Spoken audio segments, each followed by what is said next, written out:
Hi, everyone. My name is Noe Gonzalez. I am your curriculum leader for this district. Thank you for coming to this professional development session.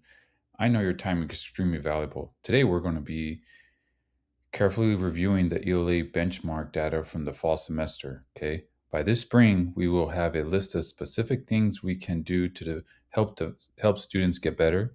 We can't just look at numbers. Okay. We need to know what they mean for our students' needs and give ourselves research-based tools to meet those needs. In this session, we'll be able to work together, and I want you to share your knowledge, questions, and ideas with the group. When we're done, you'll know exactly what our SMART goals is and what specifically strategies you can use right away. And you'll have a group of coworkers who are dedicated to this work. This year should be a turning point to show for how well our students learn and write. Okay. Are you ready? Let's get started. All right, before we get into specifics of our data, I want to make sure our work is based on research. Literacy achievement gaps are concerns not just in our school, but all over the country. They have serious long term effects on students. Students who can't read well by the time they reach their third grade are 4 times more likely to drop out of high school. But here's the good news studies from National Reading Panel of 2000 and John Hattie's Visible Learning 2009 show that when teachers receive targeted professional development focused on data driven instructions and evidence based strategies, students can improve by 20 to 30 percentile points. That changes everything, don't you think?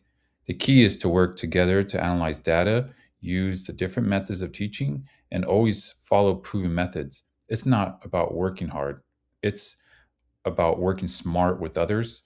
Okay, this research will give you specific useful strategies that you can use right away. Our students are counting on us to do what we know that works, and that's what we're going to do today. Okay, let's let me share with you with our SMART goals is for the school year. We promise that by the end of the spring semester in May 2027, okay, the number of students who are below grade level in ELA will drop from 51.3% to 35% or less. At that same time, okay, we'll raise the percentage of the students who are above grade level from 48.7% to 65% or higher. That is our goal. Do you notice that this goal is specific? It focuses on ELA benchmark performance. Okay, I am also measurable. We have clear percentages and will use spring benchmark assessments. It is achievable. I believe it's very achievable, and so should you. Okay, researchers show that a 16-point improvement is possible with focused help from everyone. It takes everyone to do this. It is relevant and is directly addressed our most important student needs. It will be time bound. We have until May 2027.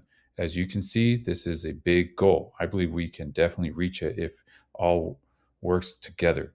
This goal will help us make all of our decisions about teaching, helping, and using research from now until spring. As we look at our data and strategies today, I want you to remember this goal. Okay, everything we talk about in today's sessions will have something to do with reaching this specific goal. Okay, now let's look at the data we have. This chart shows all 150 students' ELA scores from the fall semester. You can see that 12% of the students, or 18 of them, are doing better than the third grade level. That is great. There are 55 students, or 36.7% of total, who are doing well in school. Okay, this is where we need to pay attention. There are 77 students, or 51.3% of all our students, who are not doing well in school. Think about that for a minute. Okay, more than half of our students aren't reading and writing at the level they should be. Okay, this is what we have to look at. Even though it's scary, one thing we can take away it gives us a clear goal for our work. These numbers aren't just numbers. They represent students who need our help. Some students may all only be a little behind in their schoolwork and need small group instruction that's specific to them. Others may are very behind and need a lot of help. Today we'll need to make a detailed plan to help as many of these 77 students as possible become proficient by spring. Okay, remember that's May 2027 that our goal is set. We need a systematic way to look at data before we can do anything. These 5-step plans will help us do our work all year. First, we observe. Okay, we look at the data without making any adjustments. In our cases, 51.3 of those students are not at grade level. Second, we analyze, we look at patterns. Are some grades having a harder time than others? Are there any specific skill gaps that we are not seeing?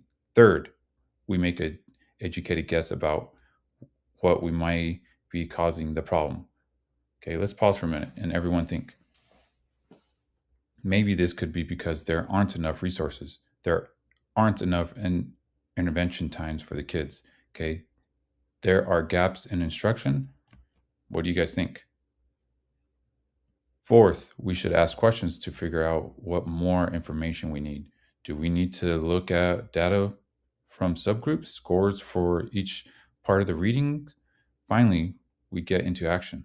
There were there where we figure out what to do next based on what we've learned. I want to encourage everyone to use this procedure in your meetings about data at your grade level. Okay, it will help everyone on track to stop everyone from making assumptions and make sure that our actions are based on real data. We have an interactive activity later today. Let's all practice this protocol together. Okay. Our analysis of the data has revealed several important trends and unmet needs. First, and most obvious, is the 51.3% of students below grade level show a significant achievement gap that needs to be addressed right away. Okay, when we look more closely at the data, we see that there are still needs that haven't been met in many areas. For example, the foundational reading skills are phonics, fluency, and comprehension. We also have to look at vocabulary development and academic language. Plus, we have to look at writing skills and the ability to write text-based responses. We will also look at student engagement and motivations and literacy tasks. Our current system may also have concerns with differentiation instructions and keeping track of progress consistently. I don't think these are failures for us, okay? There are chances for us to learn and improve. The good news is that we can use research based solutions to fix each of these problems. We also need to remember that these gaps don't just hurt reading classes, okay? They hurt student success in all subjects. Okay, if they can't read, they can't really understand what's going on. If a student can't read at their grade level, they will have a hard time with science, social studies, and even math problems. Okay, so it just goes on and on and on. It is the responsibility of the whole school to meet these literacy needs. All right, for the first big thing we need to do is set up a full tiered intervention system. This is also known as the multi-tiered system support, MTSS. If you forgot, this is how it works. Tier 1 is based off your system. Okay, it includes high quality core learning that is tailored to the needs of all students. Okay, remember this is all for tier 1 in a general education classroom. I want all teachers to utilize literacy methods that are based on research. That means that you will have to change your lessons to meet the requirements of each student. Tier 2, we're talking about tier 2 now, okay, is for the students who require more help than just the basic lessons. This means every day these students will get focused small groups help for at least 30 minutes. We'll be focused on specific skill gaps that our data has shown. This might happen during specific intervention blocks or by letting students work together in different groups during literacy time. Okay, now we're talking about 3. Okay, tier 3. Okay, lots of one-on-one help for students who are doing far worse than their grade level. Our reading specialist or intervention needs to give these students extra time. They should also work with smaller groups and teach them in a way that is specific to their needs.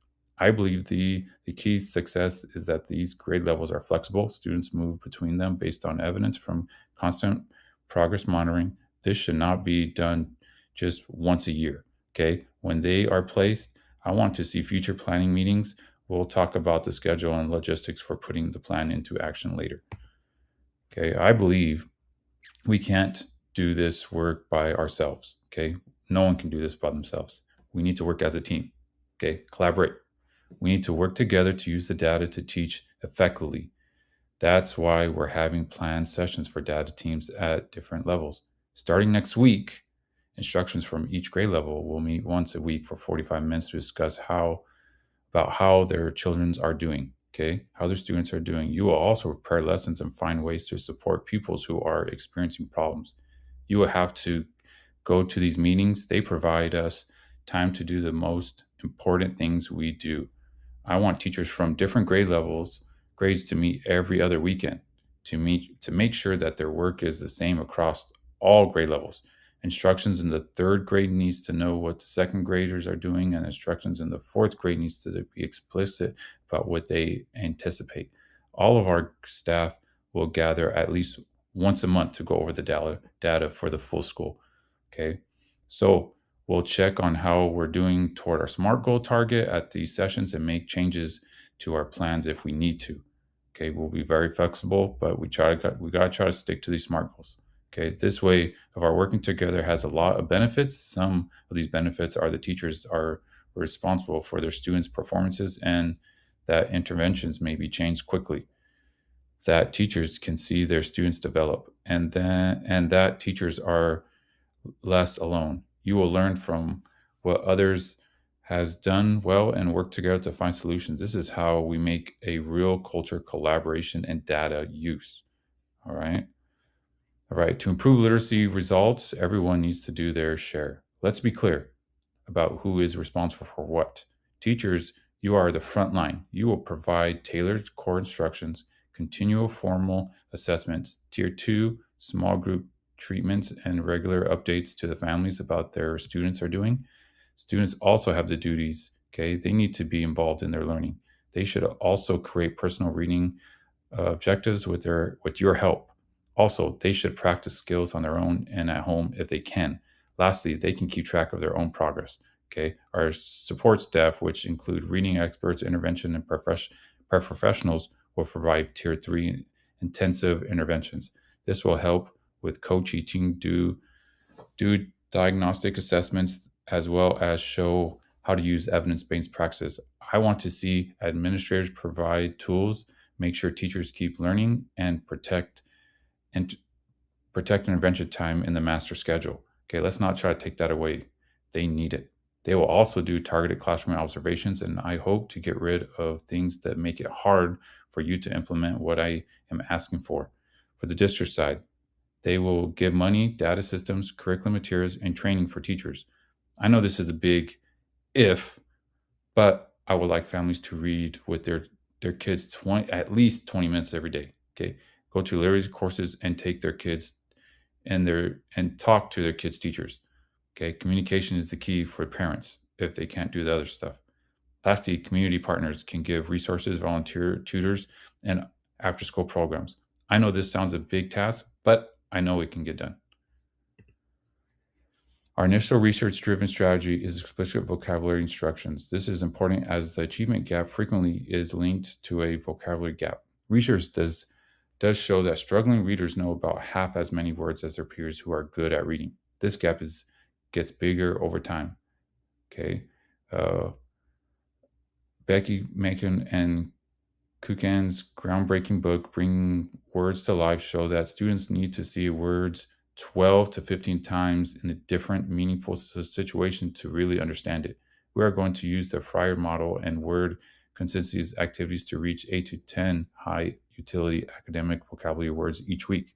This means teaching vocabularies before reading difficult texts and using pictures, definitions that are easy for students to understand, giving students many meaningful contents in which to use words, getting them to play word games together and words play, and testing the vocabulary knowledge on a regular basis. It's not about giving students a list of words to look up and remember, okay? That doesn't work. This is about teaching in a way that helps students really understand these words and use them in their writing.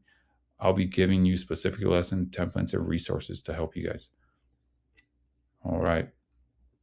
A lot of our students who aren't at grade level don't have basic abilities to read. This is the second strategy of what we want to do to help our students. It will be all about sounds and how well they read. The National Reading Panel did a thorough review and found that teaching phonics in a structured fashion are particularly helpful for kids in kindergarten through sixth grade.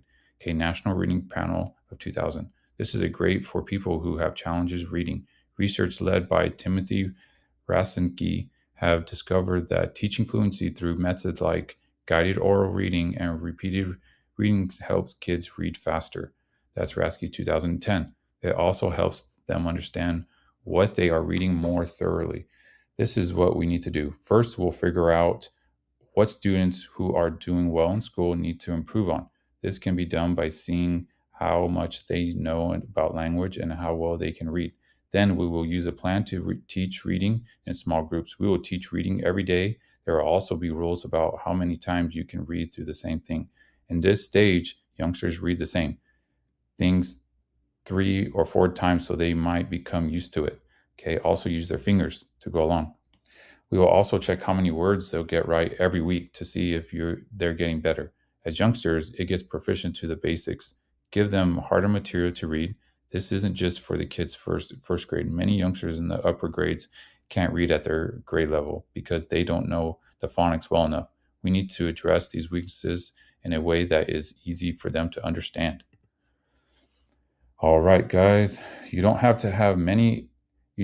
to make everything from scratch. Okay. I have found great free low-cost resources that can help you with your efforts. Resources like Reading Rockets give teachers evidence-based reading techniques and tools that are ready to use in the classroom. The Florida Center for Reading Research has free intervention exercises that you may download and sort by skills. Scholastic has made level books list to assist you in choosing the right books for the different types of readers.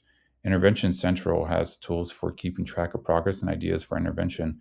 And of course, your professional learning community time is a resource. Use it to work together and talk about what works and what doesn't. I also want to help families. For families, we'll have family literacy nights, seminars every 3 months.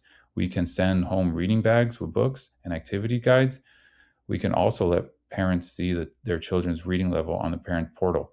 Administrators or teachers can help them sign up for library cards and give them a list of free literacy applications like Epic. Okay. Uh, Students will be able to use adaptive literacy software like Lexi and reading. Also, we have lending libraries in the classroom. Okay, initially they encourage reading, peer tutoring, and aids with homework after school. Administrators will obtain data, dashboard tools, and observing budget guidance and examples of master schedule. We're also working with the district literacy coaches and applying for funding, setting up connections with universities for tutoring, and organizing community volunteers. All right, now it's time to put everything we've learned into action. Okay, we're going to do a collaborative data drive. This is where you really learn. Okay, this is how I really learn. All this information you're giving me goes in one out the other. But you put my hands into it, I know that's how best I learn. Okay, I'll put you in small groups depending on what grade you're in. You'll obtain examples of students' work and grades that are like what you see in your own classes. Using data analyst techniques we can talk about previously, it's your job to uncover specific skill gaps. After that, you'll use the approach menu we talked about today to figure out what each student needs to help them. These could be instructions on vocabulary, phonics, fluency, or a combination of the three. Then construct a 4-week action plan with stages that are specific and can be measured. What do you want to do in the first week? Okay, what do you see for the second week? Okay, how would you know if it works? Finally, each group will tell everyone else one essential item they've learned. During this activity, you are performing exactly what you do in your weekly data meetings. Okay, so take your time, work together, ask questions, and be ready to say something. Okay, you should be able to finish this in less than 25 minutes. Okay, I'll give you a little bit more if you need to, but 25 minutes is our goal. All right, let's get started. All right. Sounds like everybody's done. Okay, next steps and thank you. As we finish up today's session, let's talk about what we should do next and how we can work together to grow. We looked at our data today. We also set high but achievable SMART goals. Okay, we learned about research-based strategies and made sure everyone knew their roles and responsibilities. We also worked together to analyze the data. Your professional development will continue after you leave this room. By next week, I would like for us to start using our tiered intervention system, having weekly data meetings, and teaching vocabulary and structured literacy in our classroom. We administrators will start coaching and observing your classroom after the fact to help you put your plan into action. In 6 weeks, I'm hoping the whole staff will look at the statistics on progress and make changes. This marathon isn't a race. The next months will be all about working together. It's okay to have a problem. We'll work through them together. I want you to use these strategies all the time. Bring your stats to the team meetings and keep your eyes on the prize. We are important to the students together. We will make a difference. I appreciate your involvement today, your professionalism, and most importantly, your dedication to raising the literacy levels of all the students in our school. But I believe it's the most important and rewarding profession. Before we finish, I welcome any questions, comments, or concerns. Do you have any questions about the strategy we talked about today? What do you need help with to use these methods in the class? Are we having trouble with logistics? You can get in touch with me after the session. You can reach me at the email on the screen. My door is always open. I am here to help you with your work. Thanks again. Let's change your students this semester, everyone. Here are the references I used today. Okay. Thank you very much. Have a great day.